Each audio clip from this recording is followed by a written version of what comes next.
Depois de deixar a presidência da República, Jair Bolsonaro, investigado em mais de 5 inquéritos no Supremo Tribunal Federal, recebe agora o seu primeiro indiciamento por parte da Polícia Federal. É uma suspeita de que ele e outras pessoas tenham fraudado o cartão de vacinação do próprio Bolsonaro e de outras pessoas da família dele. Mas será essa apenas a ponta do iceberg dos indiciamentos? A Polícia Federal pode parar por aí no ano de 2024. A gente vai tratar desse assunto no 3 sobre os 3 e também vamos falar sobre o cenário da capital mineira com uma espécie de mudança no tom da conversa entre o prefeito de Belo Horizonte, Fuad Noman, e a base aliada e também a oposição a ele na Câmara Municipal. Teve até reunião com o seu, até pouco tempo, desafeto, Gabriel Azevedo, presidente da Câmara Municipal, e a base que apoia o presidente da casa. Mas esse movimento de Fuad Noman pode resultar exatamente em quê para o prefeito? São esses assuntos que a gente vai tratar a partir de agora no 3 sobre os 3. Os principais fatos sobre os 3 poderes da República. 3 sobre os 3.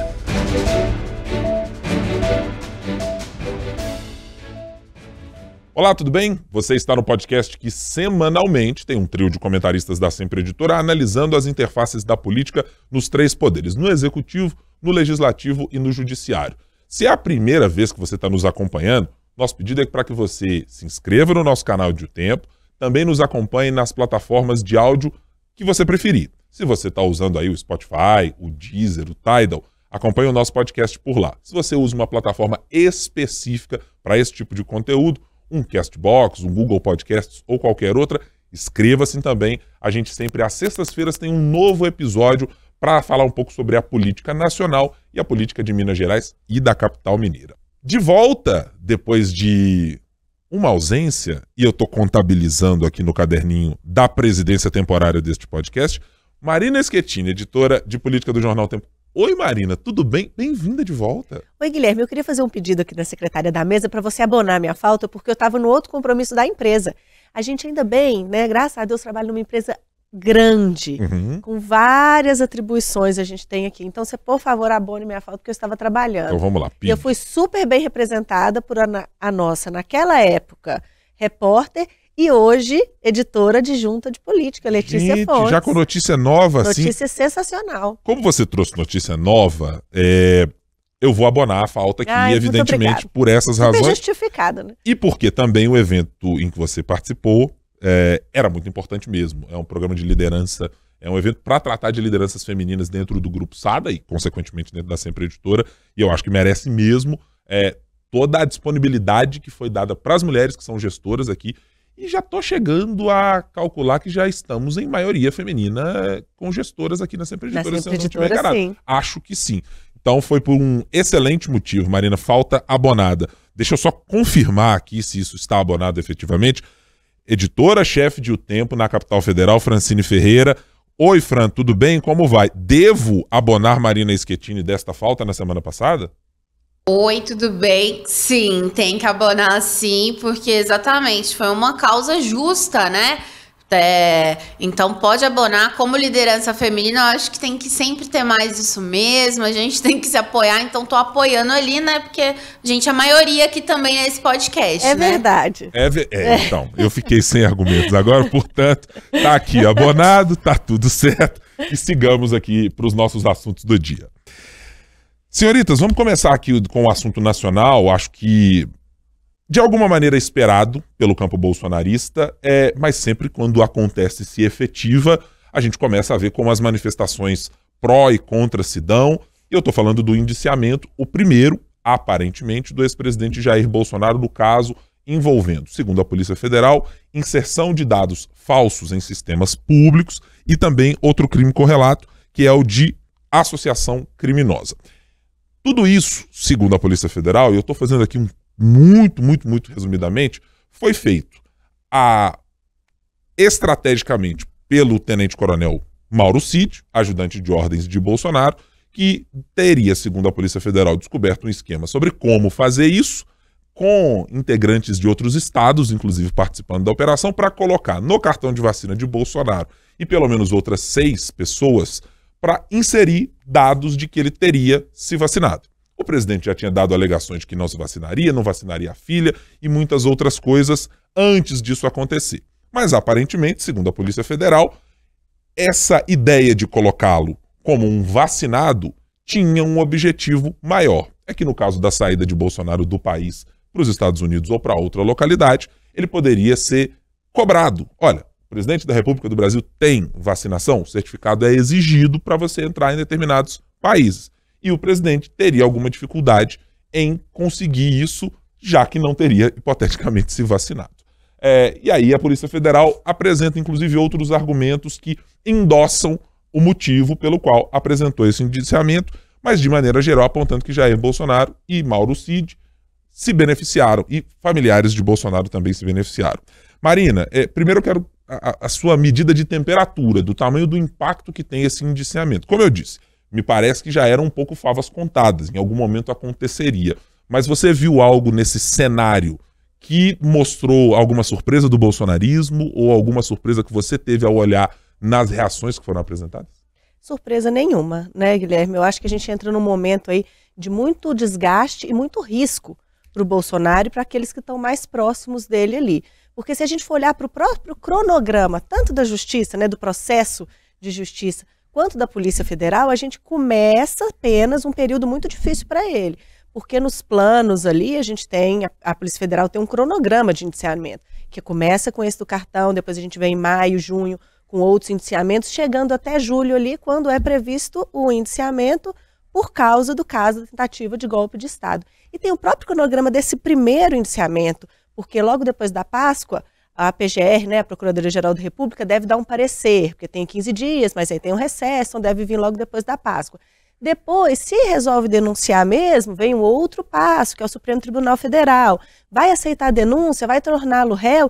Então é uma sequência de notícia negativa, de exposição negativa para o Bolsonaro que ele tem pela frente. E sempre com risco cada vez maior de uma prisão realmente, né? Isso fica chegando, está cada vez mais perto. Principalmente porque a gente tem muita prova, é tudo muito concreto. Não é só a delação do Mauro Cid, não é agora só o militar melancia, igual aqueles mais, né, radicalizados, ou os mais defensores, dos que ainda estão ali com o Bolsonaro, estão tentando colar. Não é só a delação, não é só o Cid que traiu o Bolsonaro para se livrar do crime que ele tinha cometido. Tem muita prova. No caso da vacina, a gente tem o secretário de Duque de Caxias, tem uma conversa com a filha dele que, assim, se não fosse trágico, seria cômico realmente, porque, pai, não falsifica o meu cartão não, que eu vou tomar vacina na segunda-feira. Tá bom, minha filha, você é muito corajosa. Então, assim, é muita coisa, tem muita coisa. Isso é uma prova no meio de um monte. E a justificativa do Bolsonaro pode colar agora mais para esses mais radicalizados, para eles seguidores mesmo, que eu tenho como um mito realmente, que para essas pessoas não importa o que existe de prova, não importa o que existe de verdade, eles vão sempre arrumar um jeito de não procurar saber o que realmente aconteceu e só falar que ele é um perseguido, que ele é uma vítima, e o Bolsonaro sabe disso. Tanto que a defesa dele está cada vez menos jurídica e mais política. Quais são os dois argumentos dele? Primeiro, tentar diminuir, só porque estava com um cartão lá que não era verdade.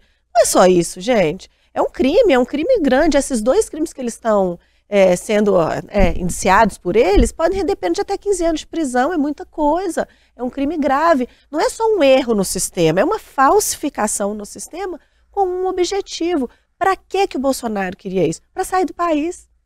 Por que ele queria sair do país? Tinha a ver com o quê? Tinha a ver com 8 de janeiro? Se a tentativa de golpe não dava certo, que é outra coisa que já está ficando cada vez mais clara, que ele realmente tentou, o que ele ia fazer? Para que era esse atestado falsificado? E a outra coisa é a narrativa, a manipulação da verdade que ele tenta fazer, né? Mas eu nunca falei que eu tomei vacina, agora a Polícia Federal está querendo falar que eu tomei vacina. Não, gente, só cola realmente com quem não quer entender o que está sendo feito. E ninguém falou que ele vacinou. Falou que ele falsificou um documento para fingir que ele vacinou. Se é que ele não vacinou mesmo, né? Mas falsificou um documento para fingir que ele vacinou, para ele poder sair do país, para ele poder fugir do país. Então é muita coisa. Tem muita prova, ele está cada vez com menos chance de se defender, na justiça mesmo, né? Está ficando cada vez mais só com um argumento político, só tentando, na verdade, enganar as pessoas que ainda o seguem. Juridicamente, é só acompanhar a lista de últimos tweets de Fábio Weingarten, né? Foi secretário de comunicação e hoje é um dos integrantes da defesa de Bolsonaro, em que há sempre uma negativa do ponto de vista pessoal, quer dizer, eu vivenciei algo com o presidente e nunca ouvi ele dizer algo sobre... Mas assim, a prova fática sobre o que acha o defensor Fábio Weingarten, se ele esteve na reunião ou não esteve, ela representa nada mais ou nada menos do que a posição de um advogado de defesa. O valor jurídico dela é muitíssimo limitado, inclusive por essa situação. Ele é, em alguns dos casos, partícipe de algumas das reuniões que, em algum momento, estão lá colocadas nos inquéritos e diz, olha, o secretário de comunicação participou. Então, é muito evidente que não se esperava que o secretário fizesse qualquer tipo de alegação para dizer, não, eu ouvi, de fato, o presidente da República pegar uma minuta de golpe, ou eu vi, de alguma maneira, um cartão de vacinação circulando aqui a colar com uma assinatura de um médico de Duque de Caxias. Não dá para esperar, evidentemente, esse argumento. Mas, claramente, nas manifestações que Weingarten tem feito, elas estão muito mais ligadas à ideia de, não, é uma ideia de contranarrativa, é alguém que está em busca de falsos heróis. É até curioso como o modelo de se comunicar na antiga rede social Twitter, agora X, tem quase um tom de Carlos Bolsonaro, né? Em alguns momentos você vê, tem alguns recados velados que você não entende muito bem para quem estão sendo destinados, está dizendo, olha, você está falando sobre os generais que fizeram eventualmente uma delação e que no seu depoimento disseram alguma coisa, mas não fica muito claro quem é exatamente. É porque essa ideia de deixar as coisas turvas me parece que é a única aposta que a defesa tem neste momento, dado o volume de provas que está colocado nesse inquérito e nos outros até agora, cujas informações já foram publicizadas nos depoimentos dados pelos generais. Então fica muito difícil, neste momento, apresentar um argumento que vá para a seara jurídica e que não seja, talvez no futuro, a ideia de fazer um pedido de anulação porque, olha, não concordamos com quem é o relator do inquérito, ou não concordamos com a presidência do inquérito, ou qualquer coisa dessa natureza que já foi alegado e para outras investigações e para outras operações que estão sendo feitas. Mas não me parece encontrar muita substância, não tem pega, para usar uma expressão mais simplista, de que a defesa conseguiu encontrar uma maneira de justificar. Olha, não houve, isto não aconteceu, não houve nenhuma fraude e não houve nenhum registro de nada disso. O presidente da República não tomou vacina, ou tomou vacina, não há um registro cabal de que isso consiga ser, pelo menos a meu ver até agora, isso consiga ser modificado pela defesa do ex-presidente. Fran, e você está como nessa história? O presidente da República, Jair Bolsonaro, hipoteticamente se beneficiou naquele momento, diz a Polícia Federal, quando o tenente-coronel Mauro Cid participa de um determinado esquema para conseguir que ele fosse vacinado. Mas não me parece que as coisas estejam distantes dos demais inquéritos, né? O enlace entre eles está cada vez se mostrando mais importante, conduzidos pelo fator Mauro Cid quase o tempo todo. Pois é, Ibrahim, o Mauro Cid é quem é a figura central de praticamente todas essas investigações, né? A gente pode lembrar também que, além dessa dos cartões de vacina, tem outras 7 investigações que correm com o nome do ex-presidente. Tem a questão, por exemplo, da importunação da baleia, até também no litoral de São Paulo, né? Até também a questão das joias, a BIM paralela, se a gente for mais longe, né, tem a questão também da pandemia. Então são várias investigações que correm hoje e que tem como uma das figuras centrais aí Jair Bolsonaro. Em relação ao Mauro Cid, é interessante analisar também, porque o inquérito da Polícia Federal, né, de 231 páginas, o que ela traz logo no início, quase 100 páginas desse inquérito, é destinado a mostrar de onde começou essa questão das vacinas. E se a gente for olhar com uma lupa, ampliar isso tudo começou com uma tentativa de Mauro Cid em conseguir primeiro aí a vacinação para a mulher dele, a Gabriela, porque ela fez viagens internacionais, né, e precisava aí justamente desse cartão de vacina para poder sair do país, viagens essas para os Estados Unidos.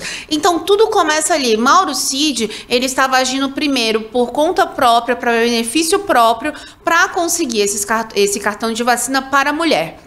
Ele tentou primeiro numa cidade de Goiás, acabou não dando certo, porque a enfermeira levantou suspeitas em relação a isso, e depois, por meio do Ailton, dos militares, né, essa situação foi toda lá para Duque de Caxias, que, como a gente mostrou também, a escolha não foi à toa. Duque de Caxias é em função de Washington, que era o ex-prefeito dessa cidade, que durante a pandemia ele teve diversas falas e posicionamentos controversos, e quando a gente olha no inquérito, é interessante ver também como 2 das servidoras ali da área da saúde que estavam manipulando esses dados, elas estavam tratando aquilo como normal, o que para os investigadores também mostram que, além dessas falsificações que tiveram em relação a Bolsonaro, para a filha do Bolsonaro e também aí para os familiares de Mauro Cid, também o que os investigadores mostram é que isso pode ter sido ainda mais fundo, pode ter atingido outras pessoas, pode ter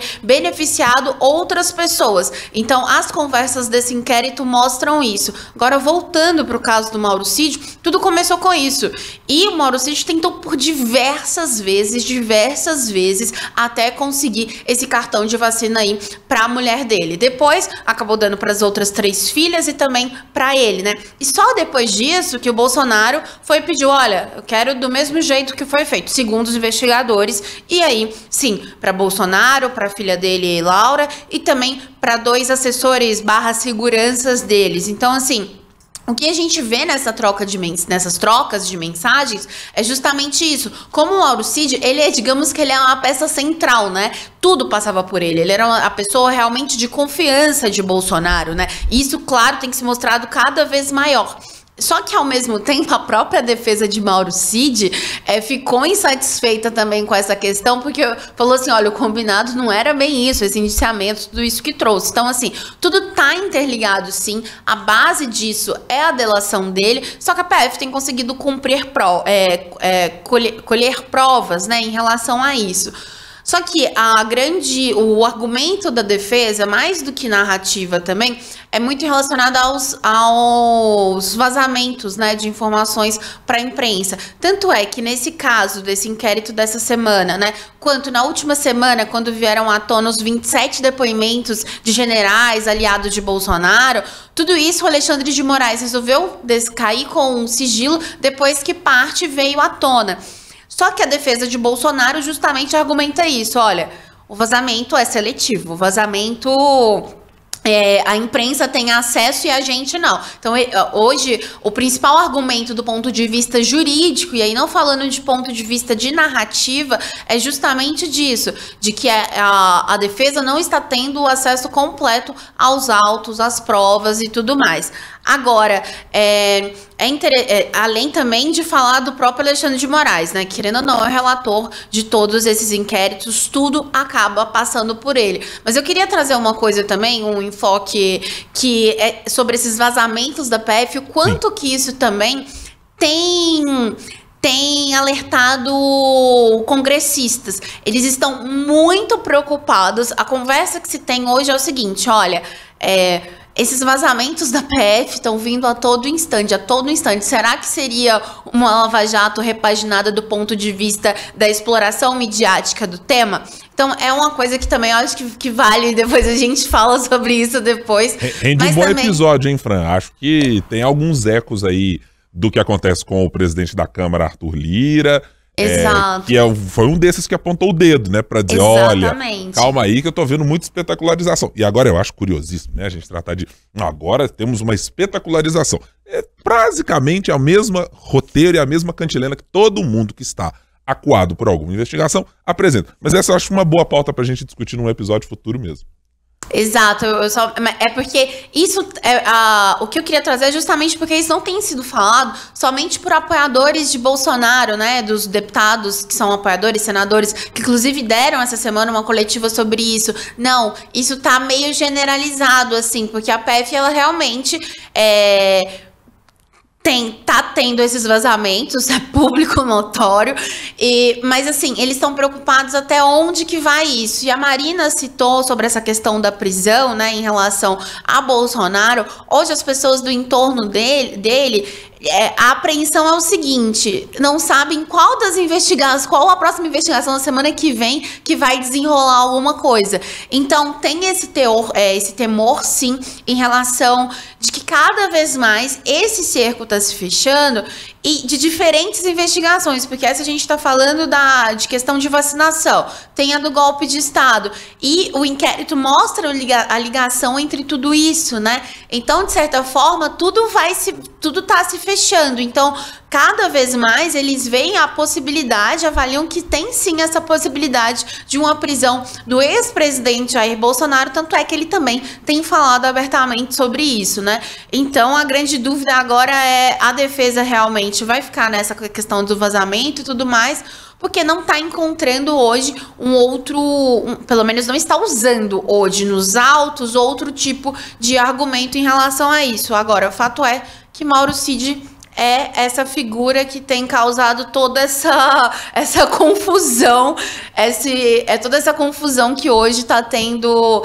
em Brasília em relação ao judiciário, Congresso, governo, pega tudo, uma delação aí que está realmente complicando as coisas. E acho que aí eu vou olhar para o pano de fundo mais humano nesses casos. Eu cada vez mais me espanto quando vejo uma investigação como essa desnudada pela Polícia Federal, a capacidade das pessoas de serem absolutamente hipócritas com determinadas escolhas que fazem. Eu não concordo em nenhuma hipótese que as pessoas tendo uma vacina para algo que possa prevenir a sua própria saúde e ajudar com que outras pessoas tenham uma probabilidade menor de serem infectadas pela gravidade de um vírus como o Covid-19, e trouxemos reportagens aqui no Jornal Tempo nesta semana mostrando como isso continua como um grande problema, mas ainda bem, sem exercer a mesma pressão nos equipamentos de saúde, porque temos uma estrutura um pouco melhor, já entendemos como o problema está, mas nessas pessoas que se arvoram na condição de anti-vax, mas na primeira oportunidade de encontrar uma maneira de burlar as regras, são essas. As pessoas não sustentam o que pensam, né? Quer dizer, eu não concordo com a vacinação. Mas se eu não concordo com a vacinação, eu tenho um ônus a pagar com isso. Eu não concordo. Portanto, eu não vou fazer viagens internacionais, porque a minha posição é esta. Eu não concordo com uma determinada postura em relação à vacina da Covid-19. Como, inclusive, é o caso de uma investigação contra o próprio Jair Bolsonaro, sobre a maneira como ele conduziu na pandemia, fazendo associações absolutamente falaciosas e mentirosas sobre a relação de Covid com AIDS, por exemplo. Não há relação nenhuma de uma coisa com a outra. É outra investigação que paira sobre ele. Mas me espanta como as pessoas utilizam dessa história. Até outro dia também tivemos um desses, né? Queria subir no bondinho, né? No Pão de Açúcar, etc. Eu não vou vacinar não, de jeito nenhum.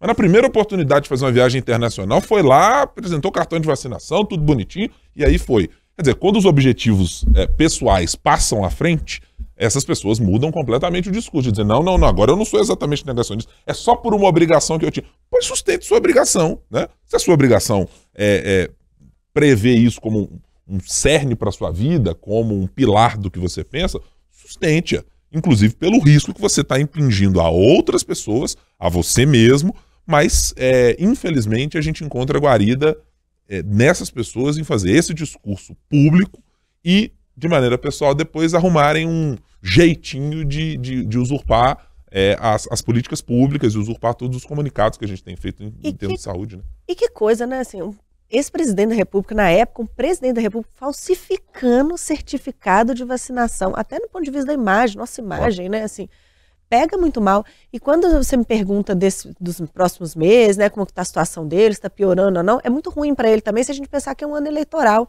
Porque o tempo que ele estaria gastando viajando, fazendo campanha, ele vai ter que ficar gastando, ainda mais com a mania de perseguição que ele tem, vigiando ali se os aliados continuam fiéis, apagando incêndio com os aliados, dando resposta, porque aí um indiciamento agora, uma denúncia depois, vira réu depois mais um indiciamento, depois outro indiciamento, depois outro indiciamento. Quantos meses ele vai ficar tentando que dar a resposta, eu fiz, é perseguição, não é? Deixa eu contar aqui a minha versão, a minha história, em vez de ficar fazendo campanha para quem ele deveria ficar fazendo campanha. Então isso é mais um desgaste. Em vez de buscar voto, ele vai ficar se justificando meses a partir de agora. Eu acho ainda que nesse caso, Marina, teremos algumas coisas que vão ser interessantes de se ver daqui para frente. É óbvio, cristalino, que o presidente Bolsonaro, o ex-presidente, evitará a qualquer tentativa de responder sobre essas questões efetivamente. Mas eu acho que elas acabam se tornando inevitavelmente um assunto. Não há hipótese de que, na iminência de você ter crimes alegados pela Polícia Federal, e há que se esperar ainda as manifestações do Ministério Público Federal e outros, mas é que eles vão se avolumando à medida que você se aproxima dos pleitos e das realidades daqueles municípios. Eu não consigo imaginar, por exemplo, que um adversário não use numa discussão local algo sobre uma política pública de atendimento à saúde, à Covid-19, à vacinação, numa cidade em que seja visitada pelo ex-presidente para defender um aliado na sua candidatura. Eu acho que isso acaba se tornando um assunto local puxado exatamente por essa posição que o ex-presidente tem em relação à vacinação, em relação à Covid-19. Então, eu acho que não há possibilidade de cortar o cordão umbilical dessa história, de que o presidente vai chegar apenas nos espaços em que gostará de fazer campanha, podendo fazer motociata ou podendo fazer a carreata da maneira como quiser. É evidente que haverá uma blindagem de aliados, como acontece em boa parte das vezes. Mas acho que cada vez vai ficar mais difícil fazer isso, e em especial naquela guerra que acontece nas redes sociais. Porque, veja, não há em quase que nenhuma dessas investigações a ausência de falas públicas do ex-presidente da República fazendo uma defesa ou contrariando aquilo que está sendo apresentado pela Polícia Federal. Em vários dos casos. Você pode olhar pela pandemia, você pode olhar pelo caso das joias, você pode olhar pelo caso do golpe de 8 de janeiro. Todas elas há uma fartura de declarações públicas no cercadinho, em vídeos em redes sociais, em lives, em notas que foram feitas pelo governo, notas feitas pela sua assessoria. Há pessoas, por exemplo, que são desafetos. Um dos irmãos, por exemplo, Weintraub, a torta e a direita está aí dando declarações criticando a família Bolsonaro, o próprio ex-presidente da República. Então eu acho que é muito difícil, com um corpo de rivais que vai se avolumando, que esses assuntos passem a ficar distanciados do presidente. Tenho a certeza de que haverá uma resiliência nesse público que a Marina mencionou lá na primeira fala dela. Há um núcleo que enxerga de uma maneira quase que messiânica a atuação política de Jair Bolsonaro. Então eu acho que para esse núcleo continuar imerso num modelo de compartilhamento de notícias que vá sempre apontar que o ex-presidente é um perseguido, isso não vai se modificar. Mas acho que, aos poucos, a sociedade começa a olhar um caso se avolumando, outro caso se avolumando, outro caso se avolumando. Acho que fica difícil construir uma imagem pública melhor do que aquela que o presidente pôde construir enquanto esteve na cadeira de presidente da República. É tijolo em cima de tijolo, né? Assim, é uma coisa, você vai criando um muro mesmo, assim, difícil de você conseguir enxergar depois dele, porque é muita coisa. E quando a gente pensa, é o Cid que traiu, são os militares melancia. Essas delações, esses depoimentos, eles são uma coisa. A delação, por exemplo, não é a prova, né? Assim, não dá para acreditar só no que o Cid disse. A história do cartão de vacina, por exemplo. O Cid conta a história que é comprovada, por exemplo, pelo acesso dele no computador lá da residência oficial da presidência da República, onde Bolsonaro estava escondido depois das eleições, de onde ele não saiu. Então ele não estava lá quietinho sem fazer nada. O Cid entrou lá na casa dele, porque como ele mesmo gostava de falar, era a casa dele, entrou lá na casa dele, usou o computador da casa dele, imprimiu o cartão dele e entregou para ele. Então, assim, não é só a fala do Cid, tem muita prova, então é muito difícil. E é uma preocupação, essa questão dos aliados é uma preocupação. O próprio Weingarten já deu uma declaração, olha, a gente vai, não lembro exatamente a palavra dela, mas tem que estar com a gente, eu quero ver quem é que está com a gente está de olho nesses traidores, a gente só vai apoiar quem continuar com a gente. Então, daí a gente pode imaginar que eles já estejam preocupados ou até que já estejam percebendo que alguns aliados já estão falando, opa, essa barca aí tá meio furada, eu vou cair fora. Não vou entrar nessa história, né? Uma preocupação é justamente que o presidente receba essas declarações abertas, né, de apoio, de dizer, olha, isso tudo é uma perseguição. O Weingarten deixa muito claro isso, né, no sentido de que tá realmente de olho. E principalmente, porque é o seguinte, já estão pensando também em 2026, né?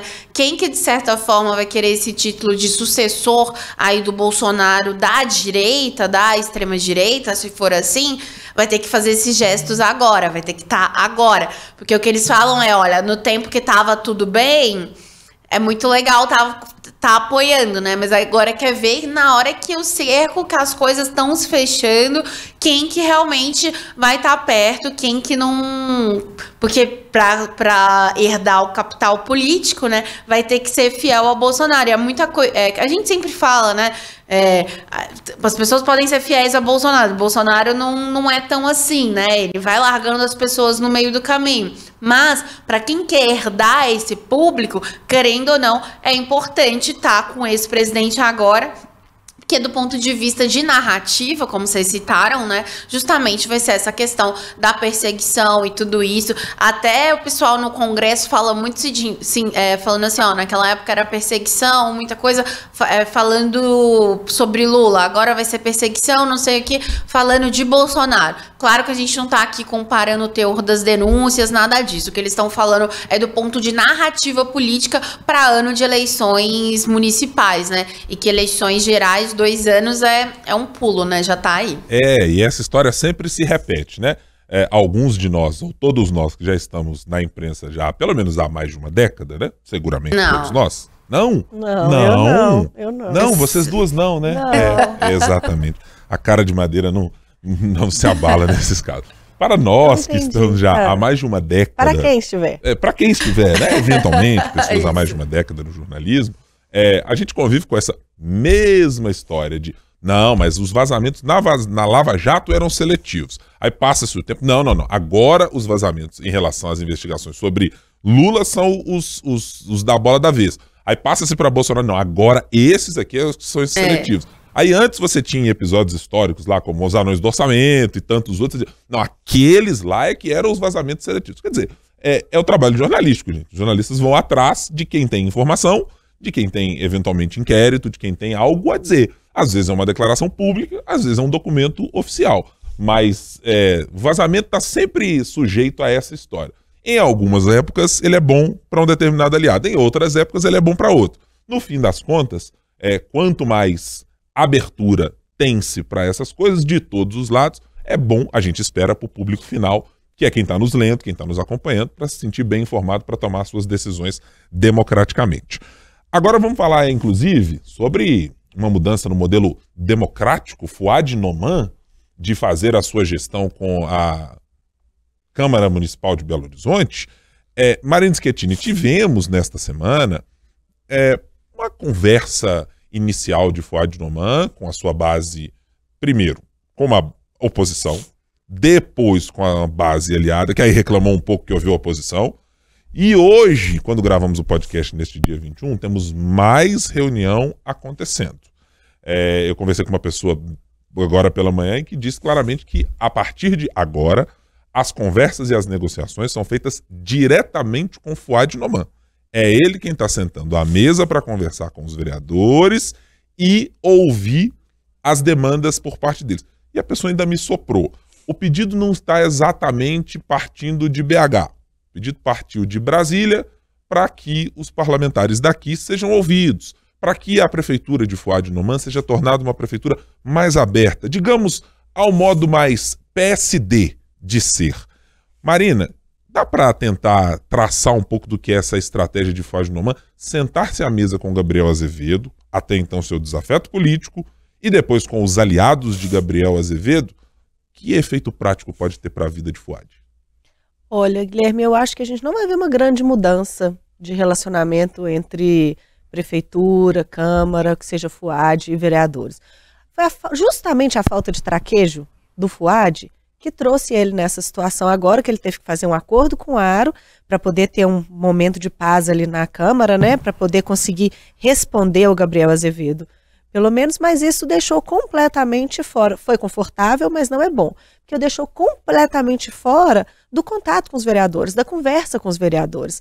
E agora, até para uma exigência do próprio partido, para que ele tenha respaldo do partido na campanha dele à reeleição, ele dá essa trégua para o Gabriel, né? O Gabriel mostrou ali a força dele diante desses pedidos de impeachment, mostrou a lealdade e a consequente força do grupo dele ali, dos 14 vereadores. Então agora ele precisa abrir para o diálogo, Gabriel, atendendo a um pedido do Rodrigo Pacheco, realmente. Então ele abre esse diálogo, mas é muito clara a preguiça até que ele tem disso. Ele, quando é questionado sobre essa conversa publicamente, ele fala, eles vão lá reclamar, falando da conversa com a oposição. Eles vão lá reclamar, a gente vai reclamar também. Então assim, não há nele, nunca houve traquejo nem vontade para fazer essa conversa. É mais ou menos o que a gente vê no Zema.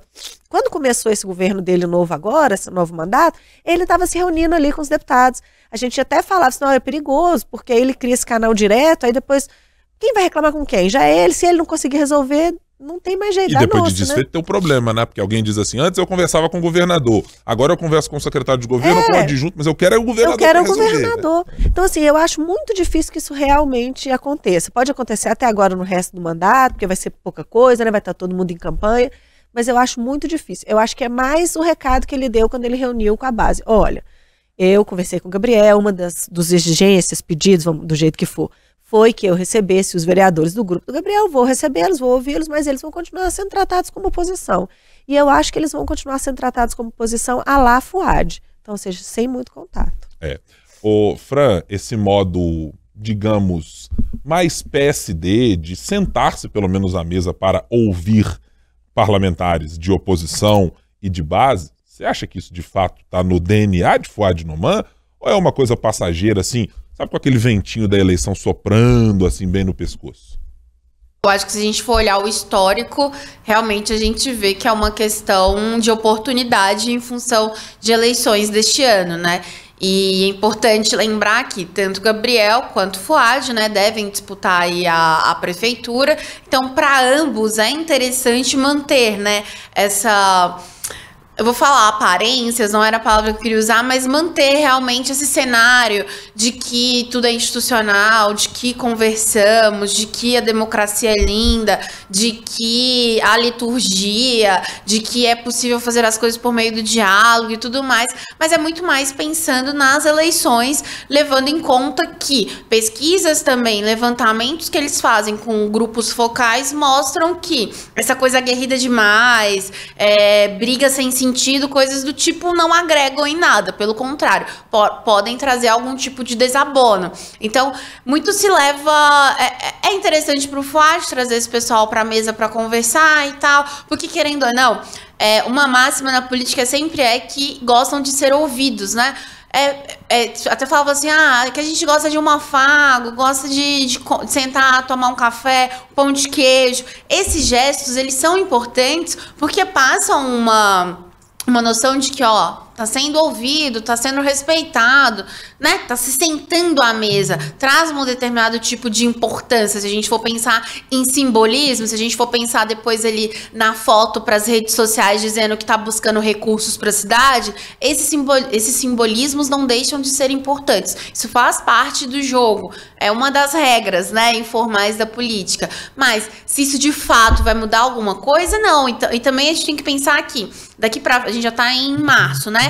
Daqui pra frente também as coisas mudam, né? Daqui pra frente, ano que vem vai ser outra formação, vai ser outro prefeito ou o mesmo prefeito, vai ser uma nova fase. Então, muitos mais se olha para esse ano, esse ano vamos levando ali até as eleições para ver o que dá, mas é importante conversar, é importante estar a foto, é importante estar à mesa. E isso é muito mais uma questão de que o Fouad está sendo obrigado a fazer, que Gabriel está sendo obrigado a também ter outra postura, do que de fato que os dois querem realmente isso, né? Eu acho que isso é muito claro. Assim, eu acho esse ponto muito importante que você mencionou, que pense nos aliados de Gabriel Azevedo. Todos eles têm reclamações em relação às emendas impositivas e os próprios integrantes da base do governo Fouad têm também.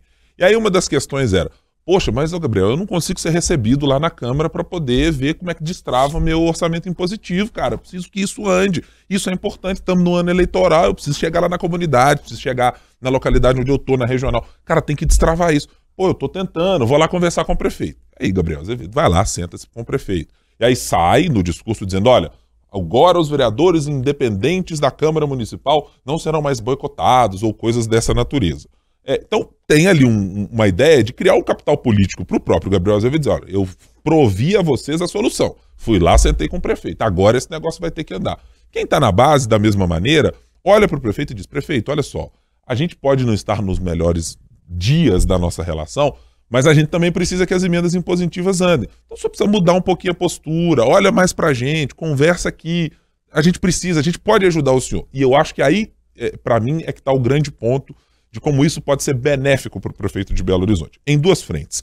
A primeira delas, para entender quem são os seus potenciais rivais ou aliados na hora de montar as chapas que vão disputar as coisas nas regionais. É porque é ali que o prefeito e a Secretaria de Governo conseguem mapear o seguinte, sabe aquele vereador que está com dificuldade de encontrar um determinado partido, o que esse vereador precisa para ele não ser, digamos, contrário à prefeitura? Ele não precisa ser um aliado, mas ele pode não ser alguém que faça campanha contra o prefeito de Belo Horizonte. Já é um ganho para um prefeito que não tem uma grande rejeição, mas também não tem um grande conhecimento. Se alguém puder elogiar, bem, mas se puder não criticar, não dizendo nada, é ótimo. Então eu acho que também a prefeitura consegue ali, de alguma maneira, mapear essa insatisfação e o potencial de que cada um daqueles parlamentares que se reúne com o prefeito tem. Que demanda que eu atendo desse cidadão aqui, que faz com que ele possa estar, se não ao meu lado, pelo menos não sendo aquele ferrinho de dentista durante a eleição.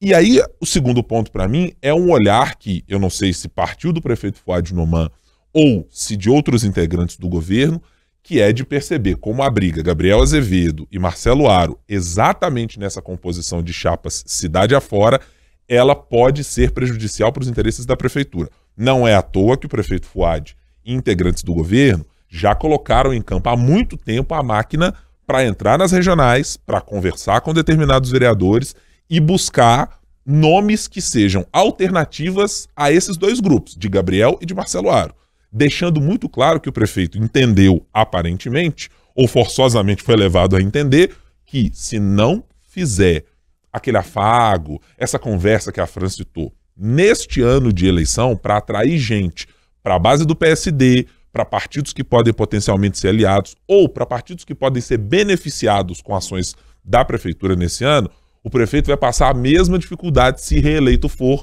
em 2024. Então, eu acho que é um trabalho também que ajuda a colocar o prefeito na rota do que é uma campanha no ano de 2024. Se todo mundo, os partidos, estão discutindo quem tem espaço aqui, na chapa de vereador eu coloco quem, esse aqui vai ter muito potencial de voto, é porque estão olhando para ter uma força política em 2025, quando começar o próximo mandato de vereadores, que permita ao prefeito não ser tão dependente das forças colocadas atualmente. Ele teve o apoio do Avante durante muito tempo, já não tem da mesma maneira como teve, até secretário do Avante que entrou, deixou a prefeitura, o vereador Claudinei Dolim, ele não conta pelos acordos jamais com Gabriel Azevedo e o seu grupo, e com Marcelo Aro a conversa é até começar a eleição.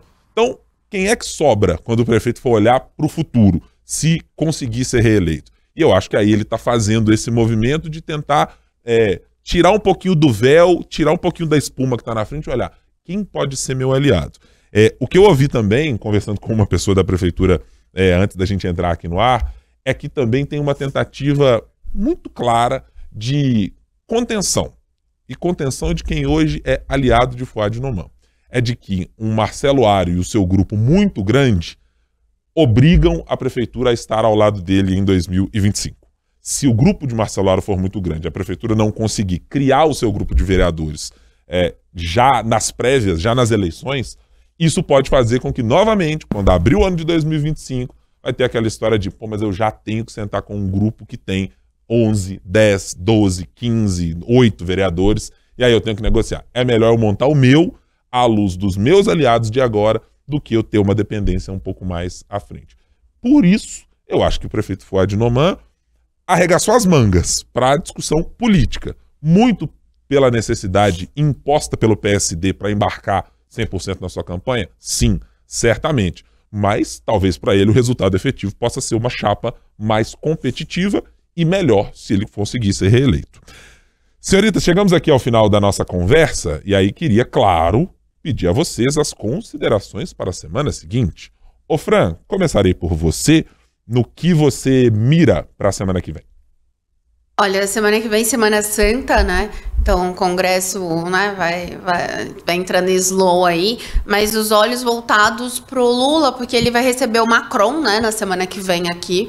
Então, tá todo mundo um pouco dos auxiliares, principalmente do Itamaraty, preocupados se pode vir outra fala do presidente Lula, que vai não só dar mais problemas diplomáticos, como também aí os auxiliares que são mais ligados ali à governança, né, no Palácio do Planalto, se pode vir alguma fala que vai complicar também ainda mais a popularidade. Então, todos os olhos voltados para como que vai ser esse encontro do Macron com o Lula aqui no Brasil. Boa, boa. Marina Schettini, qual é a sua aposta para a próxima semana? Eu vou de aposta mineira. Eu quero ver como que vai ser a reação do governo Zema e se vai haver alguma reação diante da base na Assembleia. Porque o governo fez um esforço, teve uma força-tarefa ali mesmo, né, envolvendo líder de governo, secretário de governo, até o vice-governador, para tentar unir a base na Assembleia, e o governo não consegue nem 26 deputados para poder ter quórum para começar uma votação, não consegue quórum para poder votar um veto do governador. Então, assim, o governo vai reagir de alguma maneira, vai fazer alguma coisa, vai mudar a estratégia, ou vai ficar dando ali o morro na ponta da faca até quando? Não, tem um negócio. Olha lá. Veja, vamos ver. Marina, eu anotei, mas eu esqueci. Peraí. Agora a bancada mineira é que vai se reunir para decidir. Tem um negócio, olha, eu fui muito mineira agora. A gente vai conceder esse direito depois de já apresentado. E corre o risco de pegar a sua aposta, né? Aí, tô falando. Fica no ar. Marina, a gente vai conceder? Eu acho que a gente pode conceder. Pra ser justo, talvez você pode fazer a aposta primeiro e depois a Fran falar. O que você acha, Fran? É possível, Francine? Tudo bem, sim, Veja, pode ser. A moderação, o estilo PSD de fazer política com a Marina Schettini foi trazido aqui. A minha aposta, eu tenho certeza... Ainda bem que você não falou que é a idade que a gente Não, imagina se você seria da época de JK e etc. Que é isso? Só porque você viu a inauguração de Brasília não quer dizer nada. Jesus. Isso é uma bobagem, que imagina só. Coisa temporal, ninguém liga pra isso. Então vai, fala sua aposta. Então, vai, fala. A minha aposta eu tenho certeza que a Fran não repetirá, pelo menos imagino. Eu tô com olhares pro PSDB de Minas Gerais e o PSDB da capital.